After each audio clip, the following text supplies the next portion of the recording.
तुम्ही पाहत आहात MCN न्यूज मराठी। वैद्यकीय शिक्षणाची स्वप्ने उराशी बाळगणाऱ्या बुलढाणा जिल्ह्याच्या डोंगरशेवली येथील तरुणीचा अपघातात मृत्यू झाल्याची घटना 16 डिसेंबरच्या सकाळी घडली असून बुलढाणा येथील राजश्री शाहू महाराज आयुर्वेद महाविद्यालयात प्रथम वर्षात शिक्षण घेत असलेली 19 वर्षीय ऋतुजा गणेश सावडे हिचा कॉलेजला जाताना अपघातात मृत्यू झाला।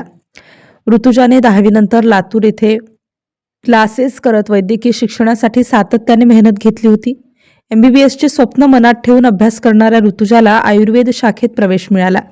घरापासून बुलढाण्याचे अंतर 18 किलोमीटर असल्याने ती दररोज दुचाकीने कॉलेजला ये-जा करीत होती। मात्र काल सकाळच्या सुमारास डोंगरशेवली बुलढाणा मार्गावर काही अंतरावरच तिच्यावर काळाने घाला घातला। एका बसला ओव्हरटेक करण्याच्या प्रयत्नात समोरून येणाऱ्या भरधाव दुचाकीने तिच्या दुचाकीला धडक दिली। या भीषण अपघातात ऋतुजा गंभीर जखमी झाली। तिला तात्काळ रुग्णालयात नेण्यात आले, मात्र डॉक्टरांनी तिला मृत घोषित केले। दुपारी डोंगरशेवली येथे शोकाकुल वातावरणात ऋतुजाच्या पार्थिवावर अंत्यसंस्कार झाले। MCN न्यूज मराठी करिता रवी शेगोकार, बुलढाणा।